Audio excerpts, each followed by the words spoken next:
अहमर की माँ की वजह से अहमर और गुल के बीच में इख्तलाफात चलना शुरू हो जाते हैं और अहमर इस हद तक भी पहुंच जाता है कि ये गुल को कह देते हैं कि आप थोड़े से लम्हे के लिए यहाँ से चली जाए। अब गुल क्या करेगी? अगर गुल ये घर छोड़कर जाती है तो क्या अहमर की माँ अपने मकसद में कामयाब हो जाएगी या अहमर को ये मजबूर करने की कोशिश करेगी कि आप गुल को तलाक दे दे? और अहमर अगर कोई ऐसा कदम उठाता है, फर्ज करे कि इसे तलाक दे देता है, तो उसके बाद गुल के साथ क्या होगा?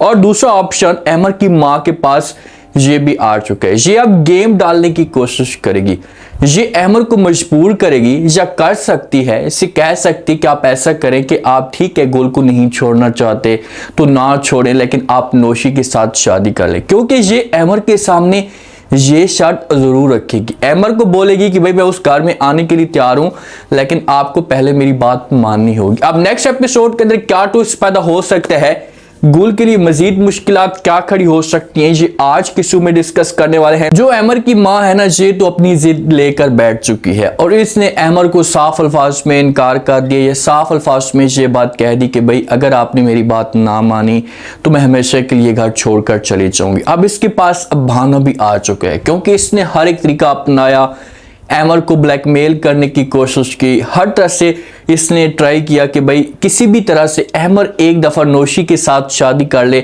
शादी करने के बाद हम गुल को इतना मजबूर करेंगे कि गुल जो है घर खुद ब खुद छोड़कर चली जाएगी। लेकिन ये अपने मकसद में कामयाब नहीं होती, तो ये अपना एक और तरीका अपनाती है, ऐसा करती कि अपना बैग तैयार करती है और यहाँ से निकल पड़ती है, किसी के साथ कोई भी बात शेयर नहीं करती। जैसे एक पेपर के ऊपर सब कुछ लिख कर चली जाती है, मैं इस वजह से घर छोड़कर जा रही हूँ, मजीद मैं इस घर के अंदर नहीं रह सकती। तो जिस वक्त आती है नौशी, वो आकर लेटर पकड़ती है या वो लेटर आकर उसमें सब कुछ देखना शुरू कर देती है, तो उसके बाद इसके पास एक पॉइंट आ जाता है, क्योंकि नौशी ऐसा चाहती है, नौशी ऐसा चाहती थी कि भाई एक दफा अहमर की माँ ये घर छोड़कर जाए, मेरे पास बहाना है और मैं फिर अहमर के सामने ये बात करूं तो अहमर जो फिर मेरी बात मानना शुरू कर दे। जिस वक्त अहमर की माँ घर छोड़कर जाती है तो उसके बाद घर के अंदर तमाशा खड़ा हो जाता है। अहमर जब आता है तो अहमर को इस बात का पता चलता है तो नौशी से सब कुछ पूछना शुरू कर देता है। नौशी को कहता है कि आखिरकार क्या बात बनी थी, क्या हुआ था जो अमर जी ने इतना बड़ा कदम उठा लिया। तो आगे से नौशी जो होती है ना, झूठ बोलती है। हालांकि गुल ने कभी भी अहमर की माँ के सामने कोई ऐसी बदतमीजी नहीं की, वो ऐसी ऐसी बातें कह देती है, लेकिन गुल बेचारी बर्दाश्त करने की कोशिश करती है। नौशी कहती है कि भाई गुल ने बदतमीजी की थी, बुरा भला कहा था, जिसकी वजह से वो ये घर छोड़कर चली गई। इतने में गुल बीच में बोल पड़ती है, गुल भी साथ में खड़ी होती है और ये नौशी को कहती क्यों झूठ बोल रही हैं आप, क्यों आप मेरे ऊपर इल्जाम लगा रही है, मैंने ऐसा कुछ भी नहीं किया। अगर मैं ऐसा करने वाली होती तो मैं पहले अहमर को बताती और बाद में ऐसा कदम उठाती। अब अहमर को गुस्सा होता है, टेंशन में भी होता है, तो ये फौरन गुल को रोक लेता है। गुल को कहता है कि भाई प्लीज गुल आप थोड़े से लम्हे के लिए यहाँ से चली जाएं, जब आप चुप नहीं रह सकती, कम से कम आप मुझे बात तो सुनने दें, उसके बाद जो होगा वो देखकर जाएगा। अब गुल की जहाँ पर इंसल्ट हो जाती है और नौशीन जो है वो खुश हो जाती है, उसे तो ऐसा सब कुछ चाहिए था, तो इसी वजह से गुल जो होगी बेचारी नाराज होकर अपने रूम के अंदर चली जाएगी। और देखना कि यही जो माँ होगी इस तरह से अहमर को ब्लैकमेल करने की कोशिश करेगी। अब यहाँ से जब गुल जाएगी तो नौशी को मौका मिल जाएगा और ये फिर अहमर को मजीद बढ़ा चढ़ाकर बातें सुनाएगी। इससे बोलेगी कि भाई गुल ने बदतमीजियां की हैं, गुल ने बुरा भला कहा है, जिसकी वजह से आपकी माँ ने ऐसा कदम उठाया, और उसकी शर्त यह है कि भाई जब तक अहमर गुल को तलाक नहीं देगा वो दोबारा इस घर के अंदर नहीं आएगी। तो अहमर अब जाएगा अपनी माँ के पास और जाकर बात करेगा, समझाने की कोशिश करेगा, अपनी माँ को बोलेगा कि भाई जैसा भी आप चाहती हैं, इससे जो भी आप करवाना चाहती हैं मैं करने के लिए तैयार हूँ, लेकिन प्लीज आप मेरी बात तो सुने, आकर आप मेरे साथ बैठो तो सही, तो उसके बाद जो होगा वो देखा जाएगा। तो माँ जो होगी जी अहमर को बोलेगी कि ठीक है मैं आपके साथ आने के लिए तैयार हूँ, लेकिन आप नौशी के साथ शादी करें, आप गुल को नहीं भी छोड़ना चाहते तो ना छोड़े, लेकिन नौशी के साथ शादी करें। तो अहमर जी बात मान सकता है या ब्लैकमेलिंग में आ सकता है, शादी इनकी कभी भी नहीं होगी, क्योंकि अहमर की माँ के सामने सब कुछ सच खुलकर आ जाएगा, उससे इस बात का पता लग जाएगा कि भाई गुल जो है वो कभी भी इस घर के बारे में गलत नहीं सोच सकती। नौशी है इसे अपना मकसद निकाल रही है, इस घर के बारे में गलत सोच रही है। जो हमारी सुरैया होती है ना, अब जाकर इसे अपनी गलती का एहसास होना शुरू हो चुका है, क्योंकि इसके पास कुछ भी नहीं रहा।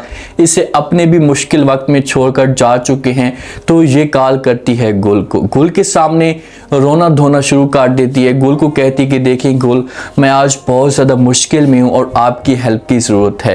गुल को नुमान के बारे में हो सकता है कि पता ना हो, तो पूछती है गुल कि भाई क्या हुआ, मुझे बताएं तो सही। तो भाभी जो थी उसे बताना शुरू कर देती है और कहती कि आपके जो भाई हैं नुमान, इस वक्त वो जेल के अंदर हैं और एक आप ही हैं जो उसकी मदद कर सकती। अगर आपने मदद ना की तो नुमान जो होगा ये सारी जिंदगी जेल के अंदर ही सड़ता रहेगा और मामला जो होंगे ये बिगड़ जाएंगे। प्लीज़ आप आए और आकर जो वो अपने भाई को इस मुश्किल से निकालें।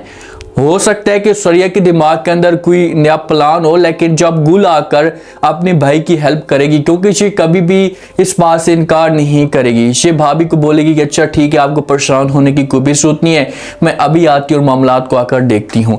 अगर गुल ने आकर गवाही दे दी अपने भाई के मामले में, भाई मेरे भाई का किसी किस्म का कोई भी कसूर नहीं है, जो मैं इसे माफ करने के लिए तैयार हूँ, तो फिर इसका भाई बाहर आ सकता है, इसके भाई को किसी किस्म की कोई भी सजा नहीं मिलेगी। और ऐसा ही होगा। गुल जब अपने भाभी के साथ मुलाकात करेगी, भाभी जो होगी इसके सामने रोना धोना शुरू कर देगी, इससे बोलेगी कि प्लीज़ मैं आपसे माफ़ी मांगती हूँ, हाथ जोड़ती हूँ, जैसा भी आप चाहती हैं मैं वैसा करने के लिए तैयार हूँ, लेकिन प्लीज़ आप जाएं और जाकर अपने भाई को लेकर आ जाएं। जब गुल जाएगी अपने भाई के सामने खड़ी होगी, भाई देखेगा कि भाई बाकी सारे के सारे छोड़कर जा चुके हैं, जो मेरी बेगम के घर वाले थे वो बड़ी बातें करते थे, वो भी मुश्किल वक्त में छोड़कर जा चुके हैं, और जिसके साथ मैंने जुल्म किया, जिसके साथ मैंने ज्यादती की, आज वो मेरे साथ खड़ी है।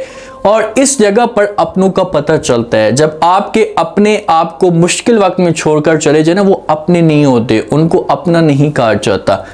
अगर गुल यहाँ पर छोड़कर जाती, काम ना आती, जितना जुल्म आपने गुल के साथ किया है, तो गुल आपकी शक्ल भी ना देखती और नाम भी ना सुनना पसंद करती, लेकिन ये फिर भी आएगी और आकर हेल्प करेगी। जो अमर की माँ होती है ना, किसी भी तरीके से गुल जा सकती है, अमर कह सकता है गुल को कि भाई आप चाहें और जाकर माफ़ी मांगें, हाथ जोड़ें, और वो अगर आपको माफ़ करती है तो फिर तो ठीक है, और किसी भी तरीके से आप उसे लेकर आए तो गुल बेचारी जो होगी अमर की बात मान लेगी और ये चली जाएगी, माफ़ी मांगेगी अपनी खाला से। अपनी खाला से जब माफ़ी मांगेगी तो आगे से खाला के दिल में तो इतनी नफरत होती है और ये बातें सुनाना शुरू कर देती है गुल को कहती है कि भाई आप मेरे बेटे की नस्ल ही ख़त्म करना चाहती हैं। भाई इतनी घटिया सोच कैसे हो सकती है? आपका बेटा कुछ करेगा तो नस्ल जो होगी से फिर से बनना शुरू हो जाएगी। इस वक्त ठीक है वो सौतेले बेटे को अपने पास रख रहा है, लेकिन आपके बेटे को कोशिश करनी चाहिए तो कुछ ना कुछ रिजल्ट जो होगा से जरूर मिलेगा। गोल इनकार करेगी अपनी खाला को, अपनी सास को, इससे कहेगी कि भाई ऐसी कोई भी बात नहीं है, आप मेरे ऊपर झूठा इल्जाम लगा रही, अगर मैं कुछ ऐसा करने वाली होती तो कब का मैं कर चुकी होती, मेरे दिमाग के अंदर कुछ भी नहीं है, प्लीज आप इस तरह की बातें ना करें। तो फिर जो मामलात होंगे ये बन सकते हैं, जब किसी भी तरीके से माफी मांगेगी और अमर की जो माँ होगी ये अपने घर में आ जाएगी। अब इसकी थोड़ी बहुत वैल्यू होगी अमर की माँ की। अमर डर कर बात करेगा, गुल के ऊपर छोटी छोटी बातों के ऊपर गुस्सा करना शुरू कर देगा, रोकने की कोशिश करेगा। तो नौशी जो होगी ना ये आएगी, आकर बात करेगी और इससे कहेगी कि हमारे पास यही मौका है, हम इस तरह से अमर को यूज कर सकते हैं अगर हम अपने मकसद में कामयाब होना चाहते हैं। लेकिन एक बात आप मुझसे लिख कर ले लें कि कभी भी जो नौशी होगी ना ये अपने मकसद में कामयाब नहीं होगी, कभी भी इसे रिजल्ट नहीं मिलेगा। आप देखते हैं कि कब तक इसके सामने जो वो अमर के सामने नौशी की इसलिए खोलकर आती है। उम्मीद है आज का रिव्यू, आज के टीजर आप लोगों को पसंद आया होगा। आपने कमेंट सेक्शन में लास्ट में बताना आपको क्या लगता है, क्या नेक्स्ट आने वाले के साथ में जो नुमान है इसकी हेल्प करने के लिए गुल पहुंच जाएगी। अगर ये जाती है और नुमान जब गुल को देखता है तो उसके बाद नुमान का क्या रिएक्शन आएगा, क्योंकि ये नफरत भी कर सकता है, गुल को कह सकता है कि चली जाओ, मैं आपके जरिए बाहर नहीं आना चाहता। या दूसरा ये हो सकता है कि ये जब देखे तो उसके बाद इससे शर्मिंदगी हो, एहसास हो कि यार मैंने अपनी बहन के साथ कितने जुल्म किए, कितनी ज्यादती की, आज मेरी बहन मेरा साथ देने के लिए तैयार है। तो क्या फिर ये नुमान अपनी बहन से माफी मांग सकता है? माफी मांगने के बाद क्या गुल की जो इज्जत होगी इसे बढ़ना शुरू हो जाएगी? अब गुल क्या करेगी? क्या अहमद और गुल के बीच में मजीद इख्लाफात पैदा हो सकते और हमेशा के लिए गुल ये घर छोड़कर जा सकती है? लास्ट में फीडबैक दें और सब्सक्राइब लास्ट में कर